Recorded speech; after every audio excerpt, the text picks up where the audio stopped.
The colony ship Hope's journey moved slowly through the darkness of space.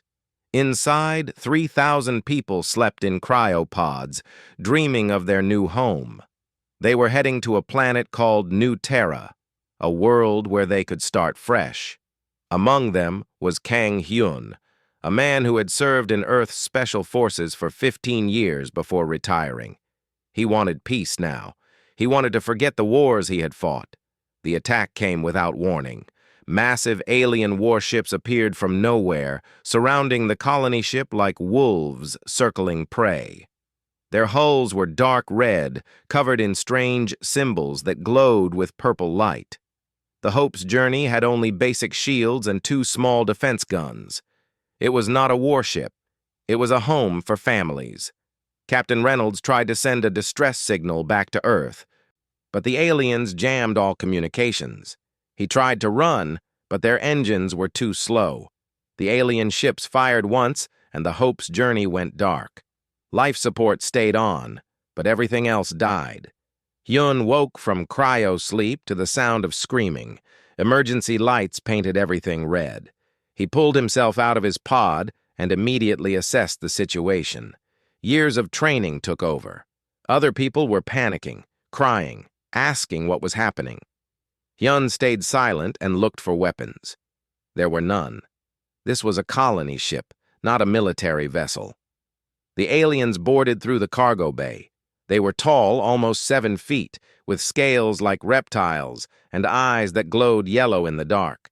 They wore heavy armor and carried weapons that crackled with energy. They moved through the ship methodically, rounding up every human they found. Hyun watched from the shadows as they worked. He counted their numbers. He observed their tactics. He noted which ones gave orders and which ones followed. He memorized the layout of their armor, looking for weak points. Then he stepped out with his hands raised, joining the other prisoners. A young man named Kim Han-sol tried to fight back. He was maybe 20 years old, scared and angry. He grabbed a metal pipe and swung it at one of the alien guards. The pipe hit the alien's armor and bounced off harmlessly. The alien backhanded Han-sol across the face, sending him flying into a wall. Then it raised its weapon to kill him. Hyun moved. He stepped between the alien and Han-sol, hands still raised, making himself a barrier, but not a threat. He looked directly into the alien's yellow eyes and spoke calmly. "He's young. He's scared. He won't fight again." The alien stared at Hyun for a long moment. Then it made a sound that might have been laughter. It lowered its weapon and barked something in its own language. Other aliens laughed too. One of them pushed Hyun hard, sending him stumbling backward. They thought he was a coward. Good. Let them think that. The humans were herded into the cargo bay and chained together. Heavy metal collars were locked around their necks, connected by thick chains. Anyone who resisted was beaten. Anyone who cried too loudly was beaten. The aliens seemed to enjoy it. A woman in a medical uniform helped Han-sol with his injuries. Her name tag said Park Yuna. She had steady hands and calm eyes, even though Hyun could see she was terrified. She cleaned Han-sol's wounds and whispered to him to stay quiet, to stay alive. Another man worked on the chains, examining the locks. His name was Lee Dae-jung, and he had the look of an engineer. He was memorizing how the restraints worked, figuring out their mechanisms. Near him, a woman named Choi Yoon-seo stared at the aliens' equipment. She had been a communications officer on the ship. She was studying their technology. Hyun said nothing, but he noticed these people. They were not giving up. They were thinking, planning, surviving. The alien commander was a massive creature with more scars than the others. It spoke in broken English, its voice like rocks grinding together. "You are property now. You belong to the Vakron Empire. You will work in our mines. You will obey. If you obey, you live. If you fight, you die." "It is simple," someone in the crowd shouted back. "Earth will come for us. Our military will hunt you down." The commander made that laughing sound again. "Earth is far away. We have taken 30 ships like yours. Humans are weak, soft skin, Small bodies. You break easy. No one fears humans. It walked closer to the crowd, its yellow eyes sweeping over them. The Vacron Empire has conquered 47 star systems. We have crushed species stronger than you. You are nothing. Hyun listened to every word. The alien was making a mistake. It was giving away information. 47 systems meant they were spread thin. 30 ships meant 3,000 humans minimum, possibly more. They were being underestimated, which was the greatest advantage you could have. The journey to the alien flagship took hours. The humans were loaded into a transport like cattle. The ship smelled strange, like sulfur and metal. The air was too hot. Many people got sick. Yuna moved through the group as best she could with her chains, helping those who needed it. Hansol sat next to Hyun, holding his bruised face. "Why did you help me?" he asked quietly. Hyun looked at him. "Because you're going to survive this." "How do you know?" "Because I'll make sure you do." Hansol stared at him. "Who are you?" "Someone who knows how to wait." The flagship was enormous, bigger than any human ship Hyun had ever seen. The holding cells were dark and cold, a sharp contrast to the hot transport. 50 humans were crammed into each cell. There was barely room to sit. Food came once a day, a gray paste that tasted like nothing. Water came twice a day, rationed carefully. The first week, 12 people died. Sickness, despair, grief. The aliens removed the bodies without ceremony. Hyun spent every waking moment watching and learning. He counted guard rotations. He memorized patrol patterns. He studied the cell locks. He noted which walls were thick and which were thin. He observed the aliens' behavior, their hierarchy, their blind spots. At night, when most people slept, he exercised silently. Push-ups, sit-ups, stretches, keeping his body ready, keeping his mind sharp. Yuna noticed. She sat next to him one night and whispered, "You're planning something." Hyun continued his exercises. "I'm staying alive." "You're more than that. I've watched you. You're military." He stopped and looked at her. Was, past tense. People need hope. Hope gets people killed. Patience keeps them alive. Yuna was quiet for a moment. Then she said, "I'm a doctor. If you need someone who understands anatomy, human or otherwise, I can help." Hyun studied her face. She was serious. She was offering to be part of something she didn't even fully understand yet. "Remember that offer," he said finally.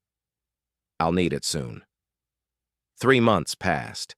The aliens announced they were approaching their destination, a mining colony on a volcanic planet. The humans would work there until they died.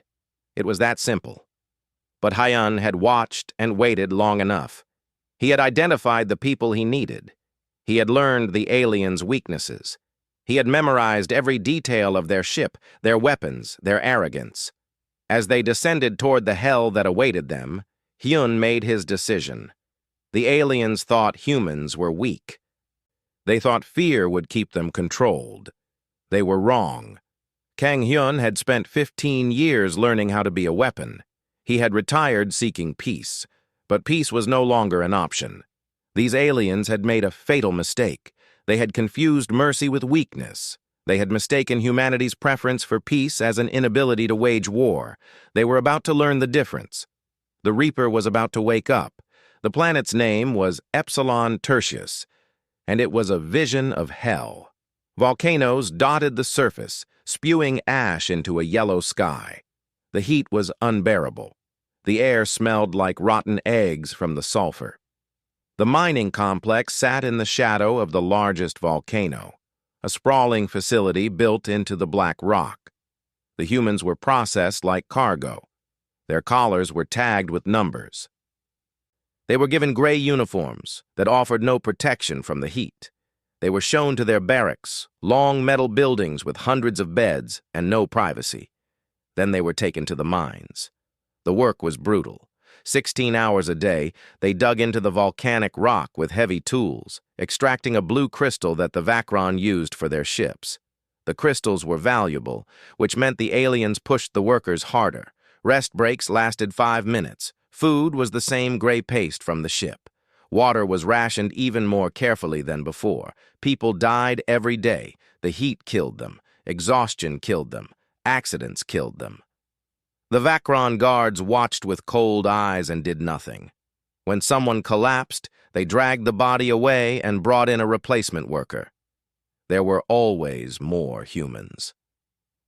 Hyun worked in silence, conserving his strength. He volunteered for the deepest tunnels where the heat was worst, but the supervision was lightest. He memorized every tunnel, every shaft, every passage. He noted which areas had the weakest structural integrity. He identified choke points and dead ends. At night, he began to move. The first person he approached was Dae-jung, the engineer. Hyun found him lying on his bunk, exhausted but still awake. "You've been studying the mining equipment," Hyun whispered. Dae-jung looked at him with suspicious eyes. "So? Can you sabotage it? Make it look like an accident?" Dae-jung sat up slowly. "Why would I do that?" "Because you're tired of watching people die." They stared at each other in the darkness. Finally, Dae-jung nodded. "The drilling lasers. I could overload them. It would look like a malfunction." "Good. Don't do it yet. Wait for my signal." Next was Yoon Seo, the communications officer. She had been assigned to sort minerals in the processing plant. "You've been watching the guards' equipment," Hyun said to her one night. She didn't deny it. "They're communicators. They use a frequency system I've never seen before, but the logic is similar to ours. If I had one, I could figure it out." "You'll have one soon." "How?" Hyun smiled coldly. "Someone's going to lose theirs." He found Nam Taemin, who had been a shuttle pilot. He found Shin Ji-woo, a xenobiologist who had been on her way to study alien ecosystems. He found Bae Sung-ho, a construction worker with strong hands and a quiet rage. He found Go Min-ha, who had been a systems analyst. To each of them, he gave the same message: wait, watch, and be ready. Yuna was already with him. She had been studying the Vacron guards whenever they came close, observing their physiology. "Their scales look tough, but they have weak points," she told Hyun.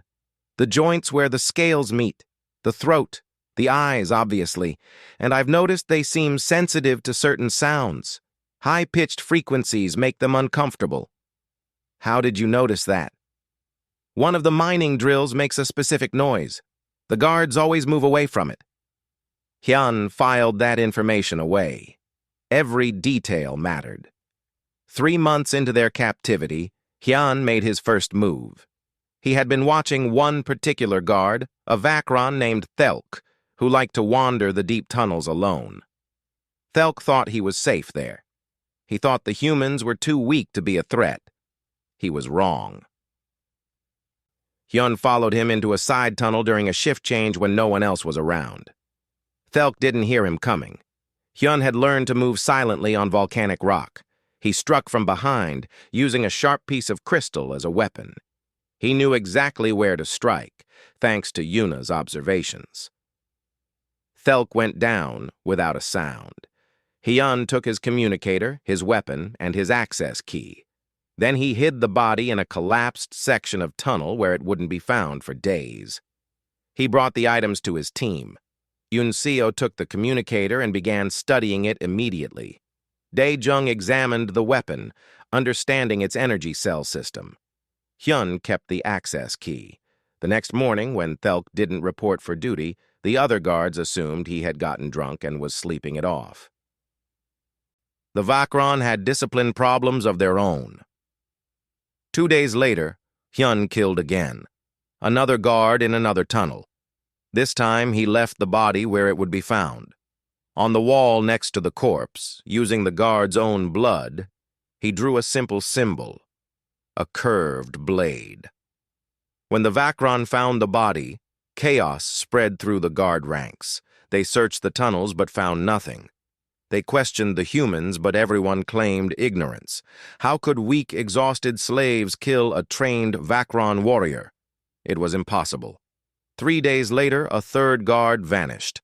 This one was found hanging from the ceiling of a deep shaft, bound with mining cables. The curved blade symbol was carved into the rock wall. The Vakron started calling the killer Kethral, which meant silent harvest in their language. Some of them translated it to Reaper. They started to look nervous. They doubled patrols. They moved in groups. They stopped going into the deep tunnels alone. But Hyun adapted. He had spent years learning to hunt dangerous targets in hostile territory. The Vakron were skilled warriors, but they had grown soft from easy victories. They had never fought humans who fought back. Yoon Seo cracked the communicator codes. Now Hyun's team could listen to the guard frequencies. They knew patrol schedules. They knew where guards would be and when. They knew about supply deliveries and shift changes. Daejung sabotaged equipment strategically. A drill would explode, creating chaos. During the chaos, Hyun would strike. A mining laser would malfunction, forcing guards to respond. While they were distracted, another guard would disappear. Minha used her systems knowledge to corrupt the aliens' surveillance in specific areas. Cameras would loop old footage or go dark at crucial moments. The Vakron thought it was technical problems. They didn't realize it was warfare. The body count grew. 7 guards, 10, 15. Each death was precise and efficient. Each body bore the curved blade symbol.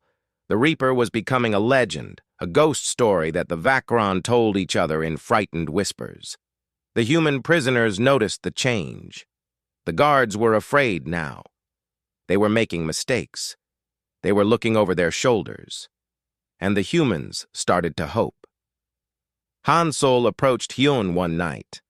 The young man had healed from his injuries and had grown harder in the months of captivity.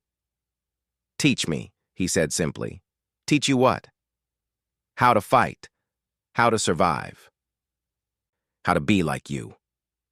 Hyun looked at him for a long moment. "You don't want to be like me?" "Yes, I do. I want to make them pay. Revenge is a luxury. We're focused on survival. Then teach me to survive." Hansol's eyes were steady. "Please." Hyun nodded slowly. "Every night, 1 hour. You do exactly what I say." "Yes, sir." Word spread among the prisoners that something was happening.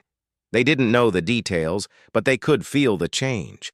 The Vakron were nervous. People were disappearing. And somehow, impossibly, there was resistance. The facility commander, a scarred veteran named Krell, increased security. He brought in more guards. He implemented random searches. He instituted a curfew. But none of it worked. The Reaper continued to strike. One night, Krell called an assembly of all human prisoners. He stood on a platform with 50 armed guards around him. His yellow eyes swept over the crowd with cold hatred. "Someone among you is killing my warriors," he said in broken English. "This will stop. I will execute 10 humans every day until the killer is revealed. The first 10 die tomorrow." The crowd erupted in panic. People shouted denials. Some fell to their knees, begging. Krell watched with satisfaction. He thought fear would break them. But that night, something changed. The Reaper didn't hide anymore. 20 guards were found dead in their barracks. Their weapons were gone. Their armor was stripped. And on every wall of the barracks, the curved blade symbol was painted in glowing paint stolen from equipment markers. The message was clear: escalate, and the cost will be higher than you can afford. Krell canceled the executions. For the first time, a Vakron commander had backed down to a human threat. The other prisoners saw it happen. They saw their captors afraid. They saw that the aliens could bleed. Hyun gathered his core team in a deep tunnel where Minha had disabled surveillance. He looked at each of them: Yuna, Daejung, Yunseo, Taemin, Jiwoo, Sungho, Minha, and now Hansol. They know we're a threat now. he said quietly. They'll bring in reinforcements, more weapons, better soldiers. We have a choice. We can hide and survive, or we can fight and win. Win? Daijung shook his head. There are thousands of them and dozens of us. There are 2,000 of us, Hyun corrected. Most just don't know they're soldiers yet. Yuna spoke up. What's the plan? Hyun's eyes were cold and focused. We take a ship. We get off this planet. And then we come back for everyone else. They stared at him like he was insane. Take a ship? From the Vacron? It was impossible. But then they remembered the dead guards, the stolen weapons, the fear in alien eyes. Maybe impossible was just another word for what hadn't been done yet. I'm in, Han Sol said first. One by one, the others nodded. The Reaper had struck fear into the aliens. Now it was time to strike for freedom. The Vacron military response arrived 3 weeks later. A massive transport ship descended through the yellow sky, carrying 500 elite soldiers and their commander, Captain Vornthek. He was a legend among the Vacron, a warrior who had crushed rebellions on 6 different worlds. He wore armor decorated with the skulls of defeated enemies. His reputation preceded him like a shadow.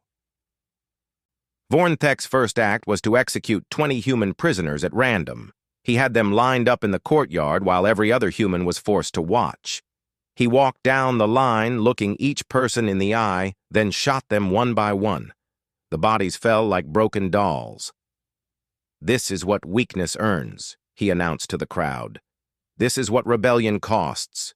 Your Reaper cannot save you. Surrender him, and the rest of you may live. Protect him and you all die. The crowd was silent. No one spoke. No one moved. Vornthek's eyes narrowed. You protect a murderer? Then you are all murderers.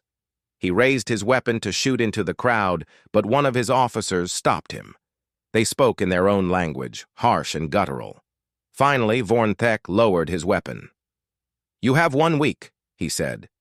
Produce the killer, or I will kill 100 of you, then 200, then all of you. That night, Hyun called his team together. They met in a collapsed tunnel that Minha had verified was surveillance-free. The team had grown. There were 20 core members now, people who had proven themselves skilled and trustworthy. Each of them had killed at least one Vacron guard. Each of them bore the weight of that choice. He's trying to break us, Hyun said quietly. He wants us to turn on each other. He wants us to give up. Maybe we should, someone muttered. Maybe one death is better than hundreds. Hyun looked at the speaker, a woman named Kang Soo-mi. She had lost her husband in the first month of captivity. If I turn myself in, Vornthek will torture me for information. He'll learn about all of you. Then he'll kill me anyway. And he'll kill you too. 1 death becomes 20 deaths becomes 2,000 deaths. Is that better? Sumi looked away, ashamed. We don't surrender, Hyun continued. We escalate. We make it clear that killing us costs more than it's worth. We become too expensive to exterminate. How? Daejung asked. Hyun pulled out a data pad they had stolen from a guard. Yunseo had hacked it, giving them access to facility schematics. The main power generator is here, underground. It powers everything: lights, life support, communications, defenses. If we take it out, the entire facility goes dark. They have backup generators, Taemin pointed out, which will sabotage first. Then we hit the main generator. In the darkness and chaos, we strike at Vornthek's command center. We take weapons, armor, and most importantly, we take a shuttle. Jiwoo studied the schematic. The shuttle bay is the most heavily guarded area of the facility. It will be less guarded when they're trying to restore power and defend their commander. Hyun zoomed in on the shuttle bay. Taemin, can you fly one of their shuttles? The pilot studied the ship designs that Yunseo had pulled from the data pad. Maybe. The controls look similar to our systems. I'd need a few minutes to figure it out. You'll have them. Hyun looked around at his team. This is the hardest thing we've done. Some of us won't survive, but if we succeed, we get off this planet. We can reach other humans, warn Earth, maybe even start rescuing others." "When?" Yuna asked. 3 days. We need time to prepare and position our people." They spent those 3 days gathering supplies and weapons. They had accumulated an armory of stolen Vacron equipment, energy rifles, plasma pistols, armor pieces, grenades. They hid it all in the collapsed tunnels. They recruited more people, training them in basic combat. Hyun taught them to move quietly, to strike quickly, to target the weak points Yuna had identified. Han Sol had become Hyun's shadow, learning everything the older man taught. He was fast and eager, though sometimes too eager. "Remember," Hyun told him repeatedly, "the goal isn't to kill aliens. The goal is to survive. If you can avoid a fight, avoid it. Dead enemies are less useful than scared enemies." The night before the operation, Vorn Thek made another announcement. He had captured 5 humans who he suspected of being involved in the resistance. They probably were involved, though they had been careful not to know too much. Vorn Thek was going to torture them publicly, hoping to extract information about the Reaper. It was a trap, and Hyun knew it. The executions would be in the courtyard under bright lights, with every guard watching. Vorn Thek expected the Reaper to try a rescue. He had positioned snipers on every rooftop and hidden guards in every shadow. Hyun didn't take the bait. Instead, while Vorn Thek was focused on the courtyard, Hyun led a team to the commander's personal quarters. They bypassed the locks using stolen access codes. They planted explosives.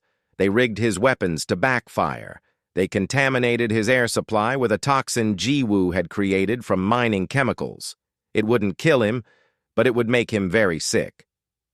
Then they left a message on his personal terminal, written in the Vacron language that Yun Seo had learned.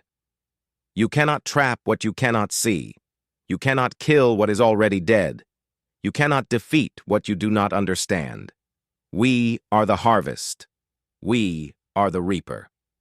The 5 prisoners were tortured and killed. Hyun watched from a distance, his face empty of emotion. He had learned long ago that you cannot save everyone. You can only make their deaths mean something. The next night, they struck. Sung-ho's team hit the backup generators first, using shaped charges that Dae-jung had built from mining explosives. The backups died in synchronized explosions. 30 seconds later, Dae-jung's team destroyed the main generator. The entire facility plunged into darkness. Emergency lights kicked in, but they only covered main corridors. The tunnels, the barracks, the maintenance areas all went black. The Vacron guards, who relied heavily on their lighting systems, were suddenly fighting blind. Humans, who had spent months navigating dark tunnels, had the advantage. Hyun's assault team moved through the chaos like ghosts. They wore stolen Vacron armor to confuse the enemy. They struck from unexpected angles. They used the aliens' own weapons against them. Where the Vacron expected frontal assaults, they hit from behind. Where the Vacron tried to regroup, they found explosives.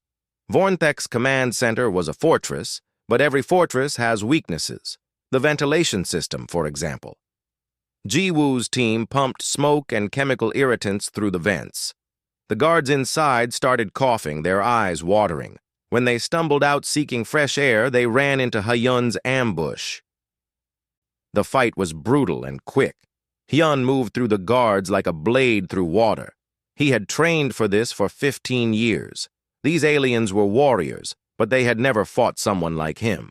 Within 5 minutes, the command center was cleared. But Vorn Thek wasn't there.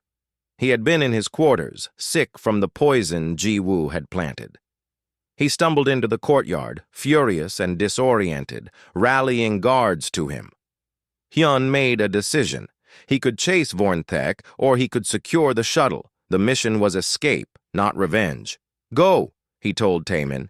"Get to the shuttle bay. We'll cover you." Taemin's team ran for the bay, while Hyun's team provided covering fire. The shuttle bay guards, confused by the darkness and the explosions, didn't realize what was happening until it was too late. Taemin reached the nearest shuttle and started working on the controls. Vornthek saw them. He roared orders, and 24 guards charged the shuttle bay. Hyun and his team formed a defensive line. They had good weapons now, proper Vacron military hardware. They had cover. They had training, but they were still outnumbered. The firefight was desperate. Energy bolts flew in both directions. Sung-ho went down with a shot to the leg. Yuna dragged him to cover while returning fire. Minha held a choke point, keeping guards from flanking them. Han-Sol fought beside Hyun, following every order perfectly. "We're in!" Taemin shouted from the shuttle. "But I need 2 minutes to start the engines." 2 minutes might as well have been forever. More guards were coming. Vornthek himself was advancing. His armor absorbing the shots they fired at him, he was roaring in his own language, promising death and suffering. Hyun made another decision. "Everyone on the shuttle, now!" "What about you?" Yuna shouted. "I'm buying you time. Go!" "No!" Han-Sol grabbed his arm. "We fight together!" Hyun looked at the young man he had saved months ago. Han-Sol had grown from a scared kid into a soldier, but he was still young. He deserved a future. "You want to be like me? Then follow my orders. Get on that shuttle and protect these people. That's what I would do." Han-Sol hesitated, then nodded. He helped drag Sung-ho onto the shuttle. The others followed, still firing to cover Hyun. Hyun stood alone in the shuttle bay entrance, a rifle in one hand and a plasma pistol in the other. Vornthek approached with his guards, confident now that the prey was cornered.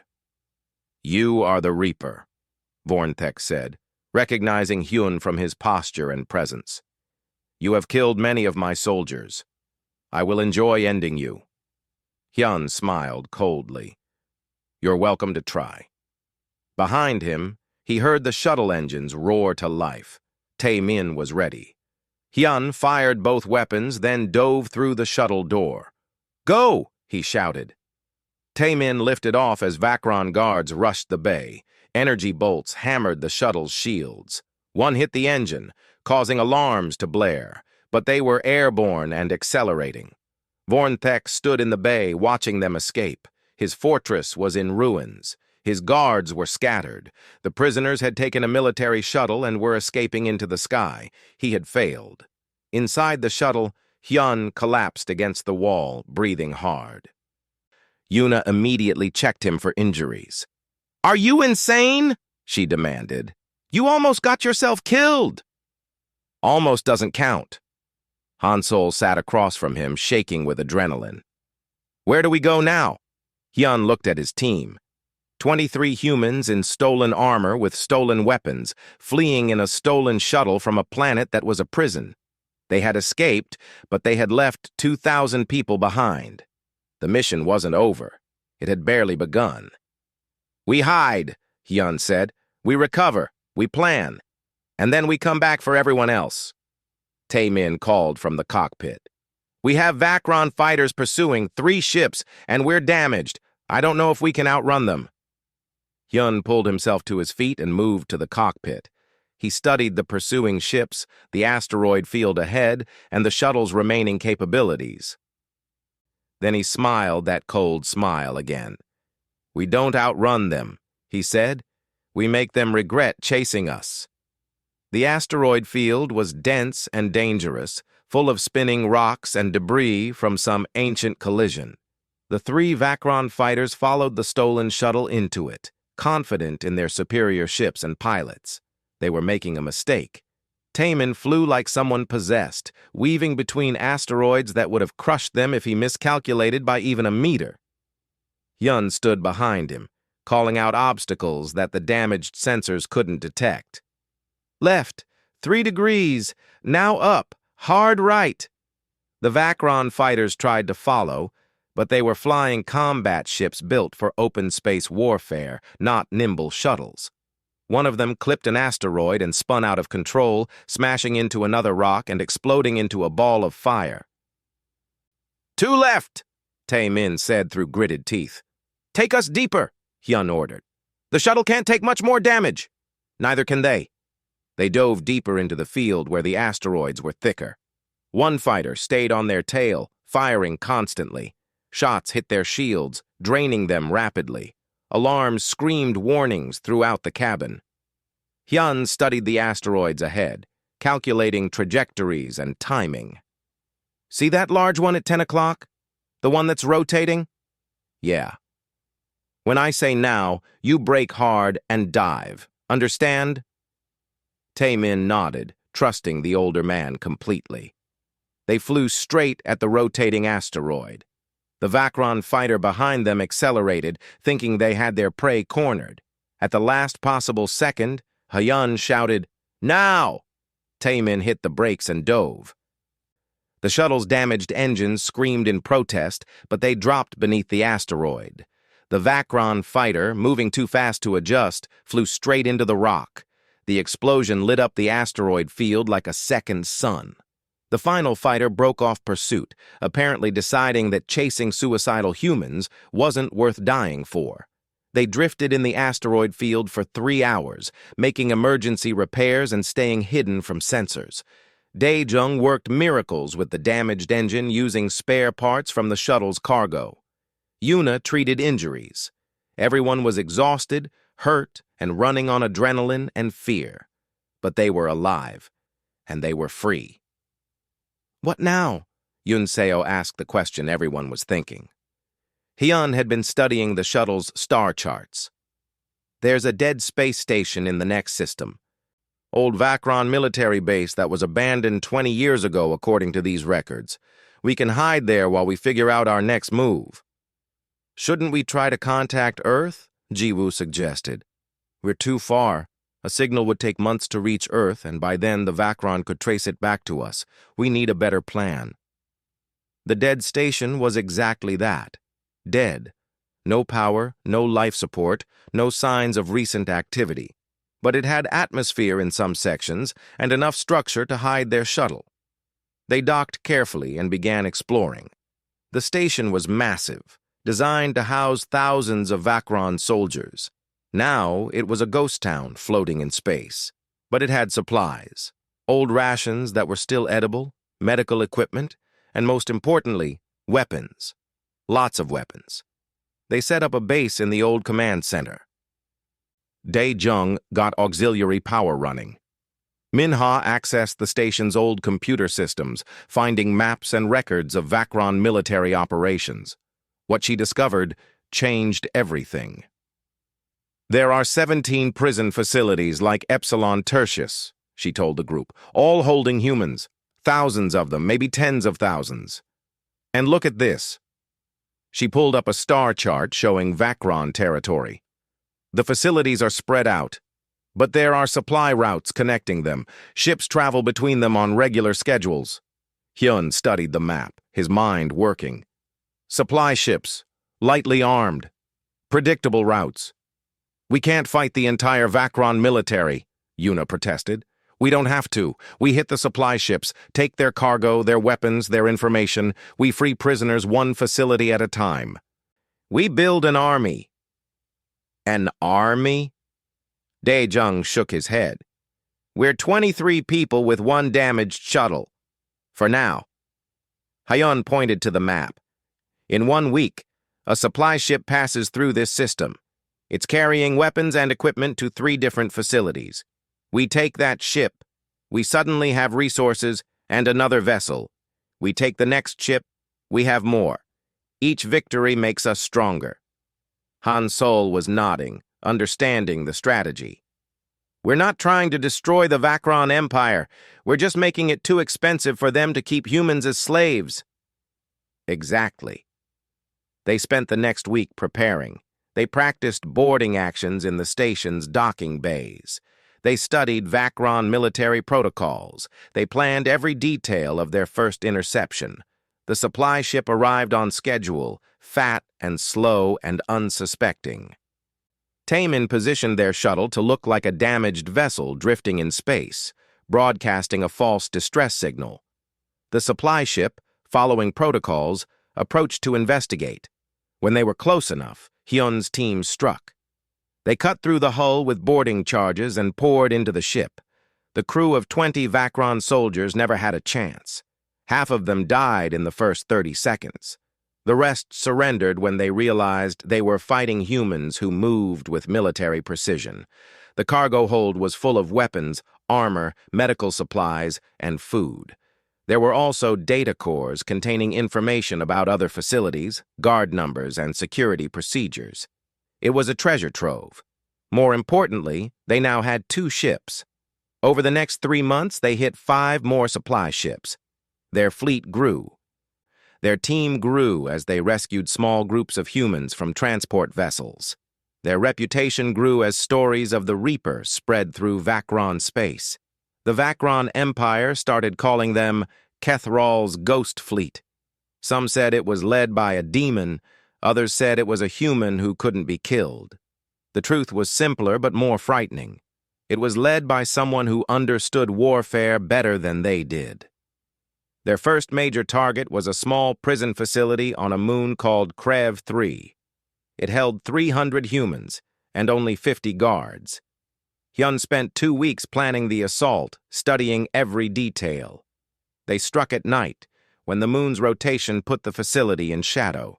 6 teams hit 6 targets simultaneously: the command center, the power station, the barracks, the communications array, the vehicle bay, and the arsenal. The attacks were coordinated down to the second. The guards never knew what hit them. One moment they were bored and comfortable. The next, their base was on fire, and humans in Vakron armor were everywhere. The battle lasted 15 minutes. When it was over, 47 guards were dead, 3 had escaped, and 300 humans were free. But Hyun knew the 3 who escaped would report back. The Empire would respond. They needed to move faster. They hit 3 more facilities in quick succession, freeing over 1,000 humans total. They recruited the strongest and most skilled into their fighting force. They trained them in the abandoned station, teaching them everything they knew. The Ghost Fleet grew to 7 ships. The army grew to 300 soldiers, but success brought attention.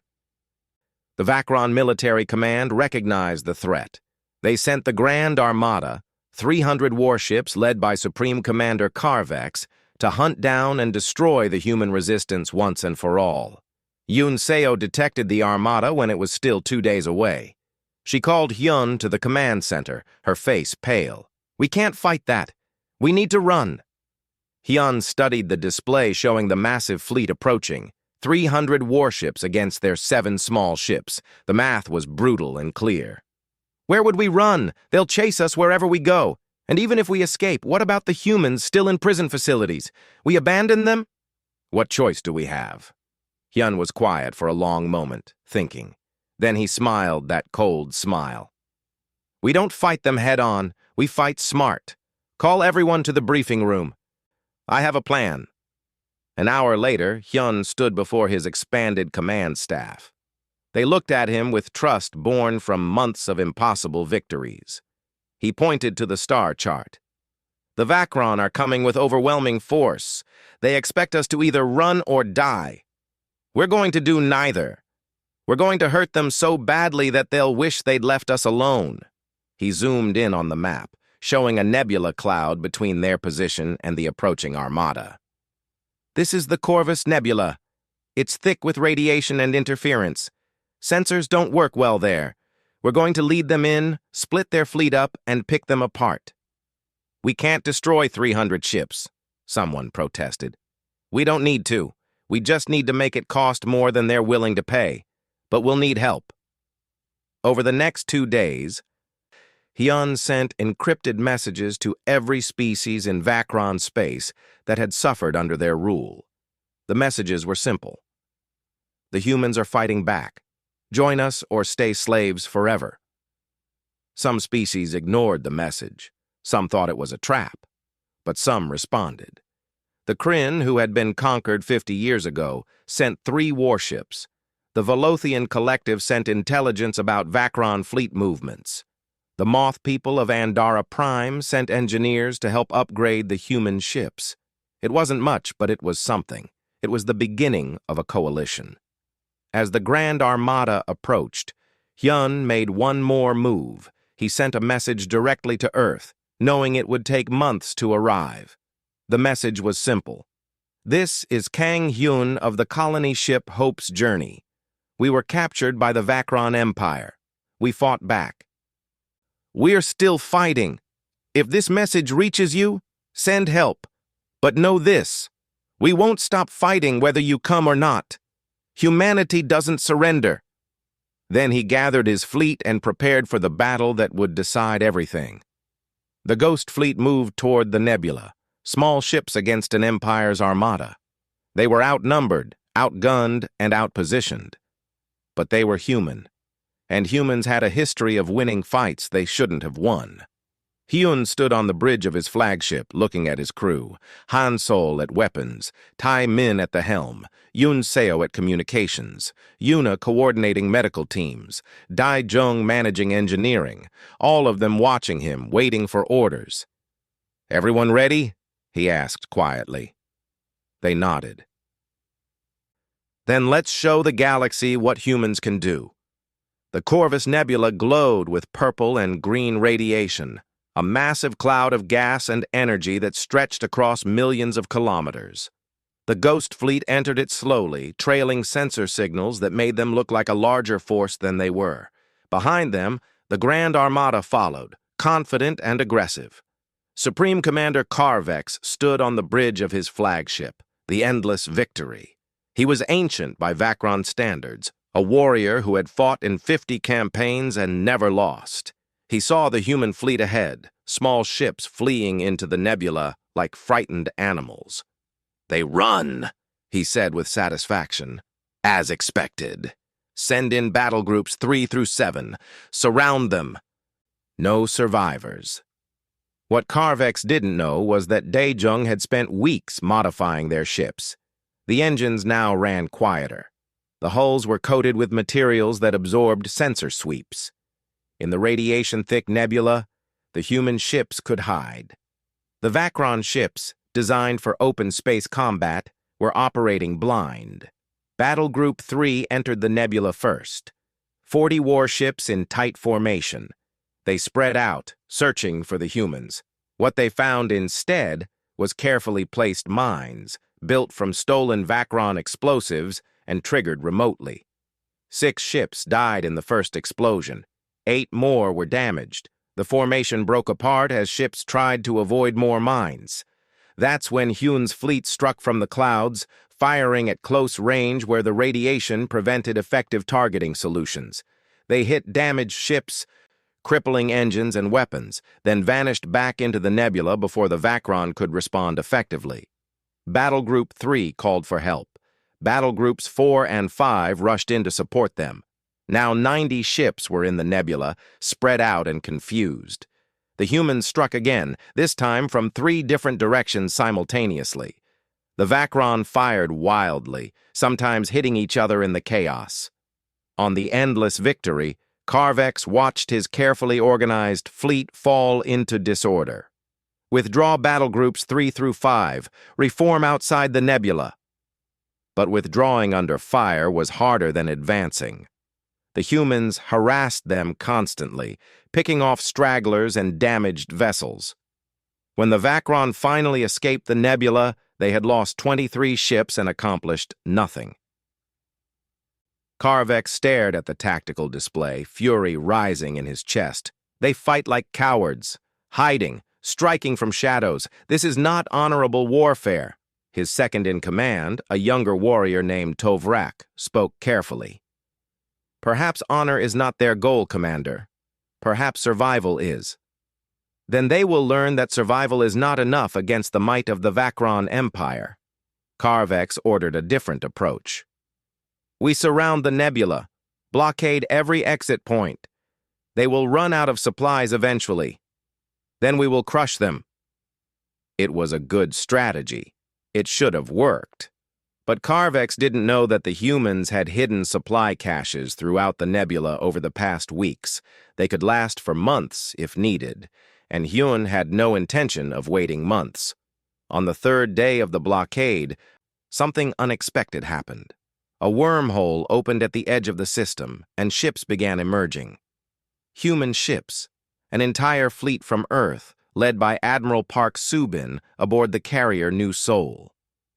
Admiral Park had received Hyun's message, transmitted months ago. Earth's government had debated for weeks about responding. Some wanted to negotiate with the Vakron. Some wanted to abandon the colonists as lost. But Admiral Park had convinced them that humanity's reputation was at stake. If they abandoned their own people, what did that say about humanity's character? So she had come with 50 warships and 10,000 Marines. Not enough to defeat the Vakron Empire in total war, but enough to make a difference here, now. Karvek saw the Earth fleet approaching and made a calculation. He split his forces. 200 ships to continue the blockade, 100 ships to intercept the Earth fleet. It was another mistake. As soon as the Vakron fleet divided, Hyun struck. The Ghost Fleet burst out of the nebula at multiple points simultaneously, hitting the blockade force from behind. The Vakron ships were positioned to prevent escape, not to defend against an attack from inside the trap. They scrambled to reposition. At the same time, Admiral Park's fleet engaged the 100 ships sent to intercept them. Earth's military had spent months analyzing every scrap of data about Vakron technology and tactics. They knew the aliens' weaknesses now. The battle was fierce, but not one-sided. And then the coalition forces arrived. The 3 Kryn warships were old and slow, but their weapons were powerful. The Velothian ships were small but fast. The Moth people had no warships, but they had sent supply vessels full of weapons and equipment. Other species, seeing the humans fight back successfully, sent what they could. The galaxy was watching. For the first time in Vakron history, their victims were fighting back together. Karvex found himself in an impossible situation. His forces were divided, fighting on multiple fronts in conditions that favored his enemies. The nebula prevented effective coordination. The coalition was hitting supply lines. The Earth fleet was more capable than intelligence had suggested. Worst of all, his own warriors were afraid. The name Reaper had spread through the fleet. Stories of the human who killed Vakron by the dozens, who walked through fire and could not be stopped, who turned warships into graves. Morale was cracking. Karvex made a desperate move. He took his flagship and his personal guard, 50 of the best warriors in the Vakron military, and headed directly for the Ghost Fleet's flagship. He would find this Reaper and kill him personally. Without their leader, the humans would crumble. Yun Seo detected the endless victory approaching. "They're coming straight for us. The flagship." Hyun studied the tactical display. He could run, but that would just prolong things. Or he could end it here, now. "Taemin, take us out to meet them. Everyone else prepare for boarding." "Boarding?" Yuna stared at him. "They're coming to board us." "Then we'll board them first." Hyun stood up, checking his weapons. "Dae-jung, I need you to punch a hole in their hull. Han Sol, you're with me. Yuna, be ready for casualties." The 2 flagships approached each other like ancient warships, preparing to ram. At the last moment, Taemin spun their ship to avoid collision, bringing them alongside the endless victory. Dae-jung fired a breaching charge that blasted through the Vakron hull. Hyun led the boarding team through, 20 humans in captured armor, armed with the best weapons they had. They dropped into the Vakron ship and immediately split into pre-planned groups.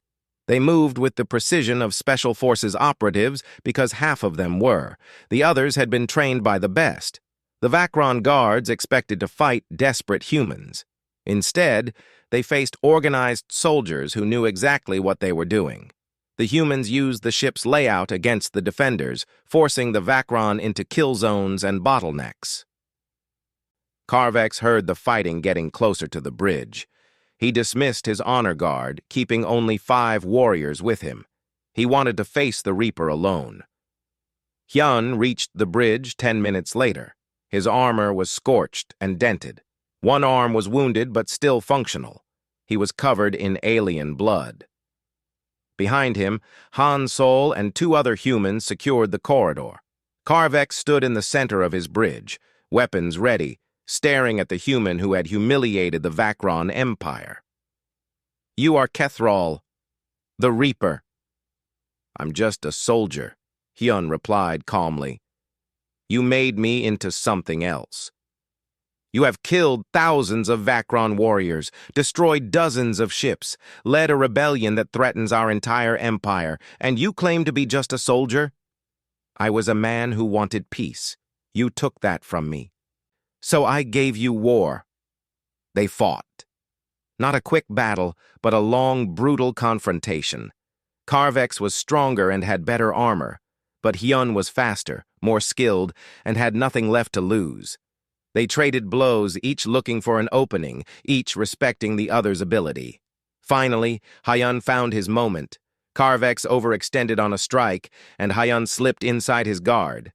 A strike to the throat where the armor was weakest. The Supreme Commander went down, gasping for air. Hyun stood over him, weapon ready for the final blow. But he didn't take it. Instead, he looked into the Vacron Commander's eyes and spoke clearly. "Look at me. I'm what you created when you mistook humanity's mercy for weakness. Tell your empire, leave us alone, or we will burn down everything you've built." Then he turned and walked away, leaving Carvex alive but defeated. The battle ended within hours. With their flagship captured and their commander beaten, the Vacron fleet lost its cohesion. Some ships fled, some surrendered. Some fought to the death, but they fought without coordination or hope. When it was over, the human alliance had won the greatest victory any species had achieved against the Vacron Empire in 200 years. The peace negotiations took weeks. The Vacron Empire, shocked by their defeat, agreed to harsh terms. All human prisoners would be released immediately. All stolen colony ships and property would be returned. The Empire would pay reparations and submit to monitoring by a coalition of free species. The galaxy learned that empires could fall, that the enslaved could become free, that humanity was not prey. 3 months later, Hyun stood on the observation deck of Reaper's Harvest, watching freed humans board transport ships heading for resettlement worlds.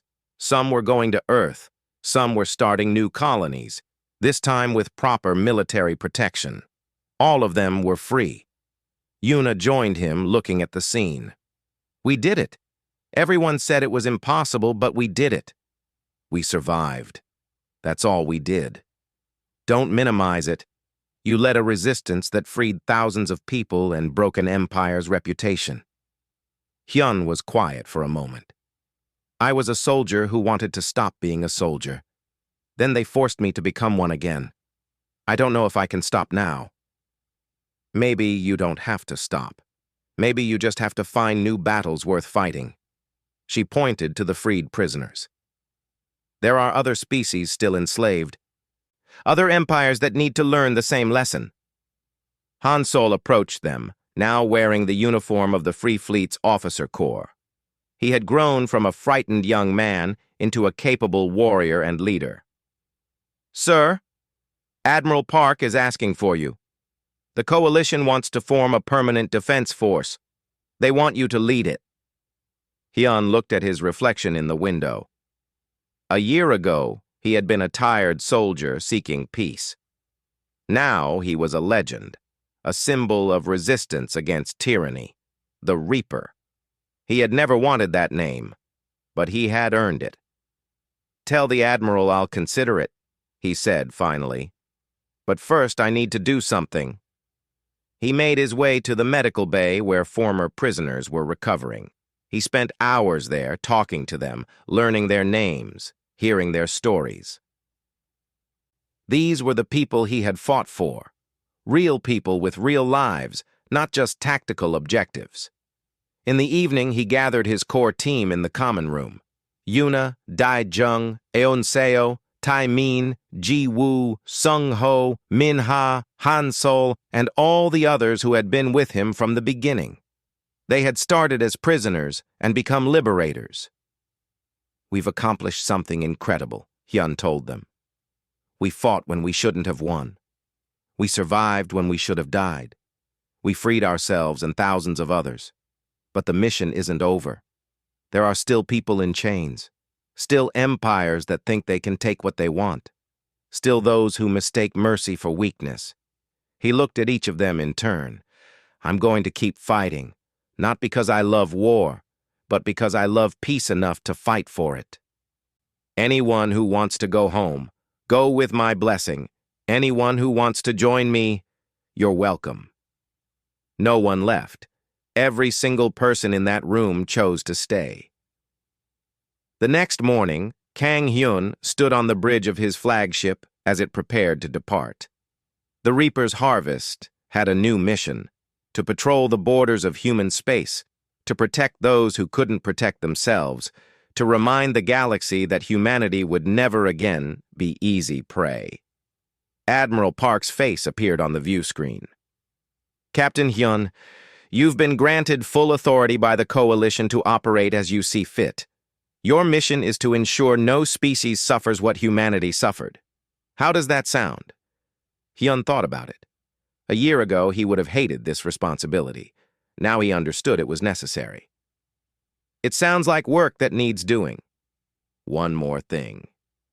The Vakron have started calling you something new.